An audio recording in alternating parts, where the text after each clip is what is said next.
اللہ رب العالمین قرآن مجید میں ارشاد فرماتا ہے وَلَا تَأْكُلُوا أَمْوَالَكُمْ بَيْنَكُمْ بِالْبَاطِلِ، اور آپس میں ایک دوسرے کا مال ناحق نہ کھاؤ۔ اس آیت مبارکہ میں یہ بتایا جا رہا ہے کہ حصول مال کے ہر اس طریقے سے بچو جس کی اللہ رب العالمین نے اجازت نہیں دی، اور کسی بھی ایسے ذریعہ سے مال نہ حاصل کرو جو اللہ رب العالمین کے نزدیک باطل ہو۔ وہ ذریعہ چاہے چوری و غصب کا ہو یا رشوت و سود کا، خیانت کے طور پر حاصل کیا جائے یا جھوٹ بول کر، غرض کی ہر وہ کاروبار جو حرام ہو یا حرام کام اس میں شامل ہو، سب اس میں داخل ہے۔ لہٰذا ہر مسلمان پر ضروری ہے کہ حلال و حرام روزی میں تمیز رکھے اور یہ کوشش کرے کہ اس کے اہل خانہ کے پیٹ میں صرف وہی غذا جائے جو حلال و طیب ہو، اور ہر حرام و باطل سے بچنا اپنا شعار بنا لے۔ میرے پیارے آقا صلی اللہ علیہ وسلم کے پیارے دیوانوں، اللہ کے نبی صلی اللہ علیہ وسلم نے جس طرح ہمیں زندگی کے مختلف بلکہ ہر گوشے کے سلسلے میں واضح ہدایات اور روشن احکامات دے کر ہمارے لیے راہ عمل متعین فرما دی ہیں، یوں ہی کمانے اور کھانے کے بارے میں بھی آپ کی ہدایات، آپ کے ارشادات بہت ہی روشن اور واجب العمل ہیں، یعنی ان پر عمل کرنا ضروری ہے۔ آئیے اللہ کے نبی صلی اللہ علیہ وسلم کے ارشادات کو ملاحظہ فرمائیے، جیسا کہ حضرت عبداللہ بن مسعود رضی اللہ تعالیٰ عنہ فرماتے ہیں کہ اللہ کے رسول صلی اللہ علیہ وسلم نے ارشاد فرمایا طلب کسب الحلال فریضۃ بعد الفریضہ، یعنی حلال روزی حاصل کرنا فرض کے بعد ایک خاص فرض ہے۔ اس حدیث پاک کا مطلب یہ ہے کہ جس طرح نماز، روزہ وغیرہ عبادات فرض ہیں، اسی طرح ان کے بعد رزق حلال کی تلاش، حلال کمائی کی طلب بھی فرض ہے۔ لہٰذا ہر مسلمان کو چاہیے کہ نماز، روزہ وغیرہ کے اہتمام کے ساتھ ساتھ تجارت و کاروبار اور حلال روزی کی بھی فکر کرے۔ اسی مفہوم کی وضاحت ایک اور حدیث پاک میں اس طرح کی گئی ہے کہ طلب الحلال واجب علی کل مسلم، یعنی حلال روزی حاصل کرنا ہر مسلمان پر ضروری ہے۔ اب آئیے ملاحظہ فرماتے ہیں کہ جو لوگ حلال روزی تلاش کرتے ہیں اس کے بارے میں اللہ کے نبی صلی اللہ علیہ وسلم کے ارشادات کیا ہیں،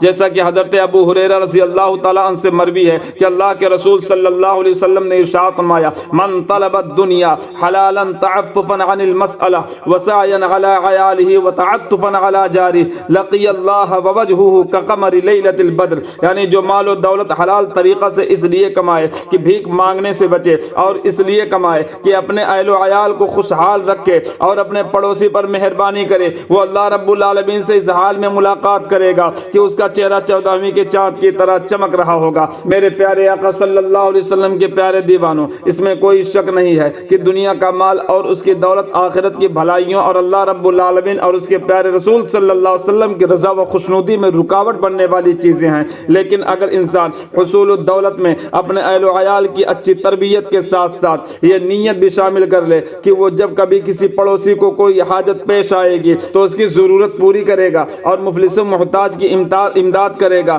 تو اس کا یہ دولت حاصل کرنا بھی عبادت میں شمار ہوگا۔ یہی نہیں بلکہ آخرت میں سعادت عظیمہ کا مستحق بھی ہو جائے گا۔ اللہ رب العالمین ہم تمام مسلمانوں کو ہمیشہ نیک عزائم کے ساتھ کسب حلال اور تحصیل مال کر کے اس سعادت عظمہ سے مالا مال ہونے کی توفیق عطا فرمائے۔ اور انبیاء کرام علیہم الصلاۃ والسلام کا بھی یہی معمول تھا کہ وہ محنت کی کمائی سے حلال روزی تلاش کرتے تھے اور اپنے ہاتھ کی کمائی ہی کھاتے تھے، جیسا کہ اللہ کے نبی صلی اللہ علیہ وسلم نے حضرت داؤد علیہ السلام کے بارے میں فرمایا۔ حضرت ابو ہریرہ رضی اللہ تعالیٰ عنہ سے مروی ہے کہ اللہ کے نبی صلی اللہ علیہ وسلم نے ارشاد فرمایا کان داؤد علیہ السلام لا یأکل الا من عمل یدہ، یعنی حضرت داؤد علیہ السلام اپنے ہاتھ کی کمائی ہی کھایا کرتے تھے۔ اور حضرت زکریا علیہ السلام کے بارے میں فرماتے ہیں کان زکریا علیہ السلام نجارا، یعنی حضرت زکریا علیہ السلام بڑھئی کا کام کرتے تھے۔ یعنی ان دو احادیث مبارکہ سے پتہ چلتا ہے کہ انبیاء کرام علیہم الصلاۃ والسلام بھی اپنے ہاتھوں سے روزی حاصل کرتے تھے۔